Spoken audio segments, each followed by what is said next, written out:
Framework Knitters are a London livery company. Livery companies were set up to control and regulate any sort of trade, butchery trade, baking, all the sort of traditional things that you can imagine. End of the 16th century saw the invention of the stocking frame by the Reverend William Lee. The court of Queen Elizabeth was not interested in his invention. He went to France.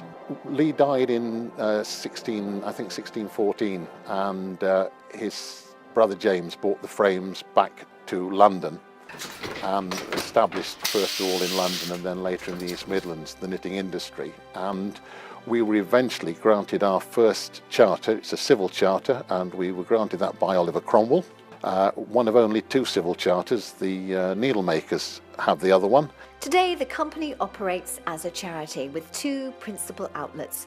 Their cottage homes in Oadby for those who've worked in the hosiery and allied trades, and the educational charity to promote the knitwear designers and workers of the future through bursaries and supporting students as they have with their association with the Fashion Awards. It's this ongoing encouragement of young designers particularly.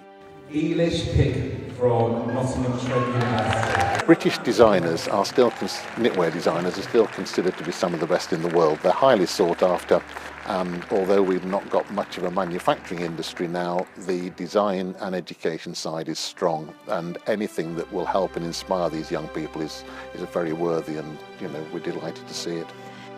Here in Ruddington, the museum transports visitors back to a past that's long gone.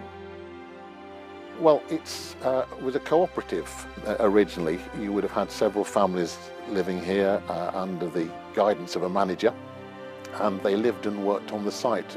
Behind us, to my right, are the frame shops where the knitting frames would have been, and the hand frame knitters would have worked 12, 14 hours a day making knitted goods.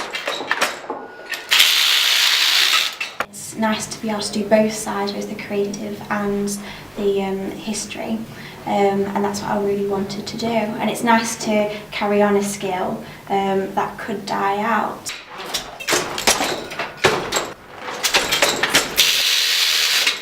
George makes socks, following literally in his father's footsteps, and very fabulous socks they are too. What does a sock say about a man?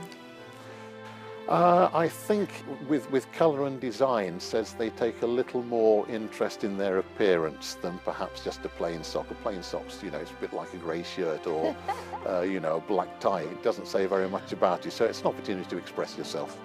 Thanks to organisations like the Worshipful Company of Framework Knitters, the Fashion Awards is able to continue its work to champion our students, our designers, our knitwear designers of the future.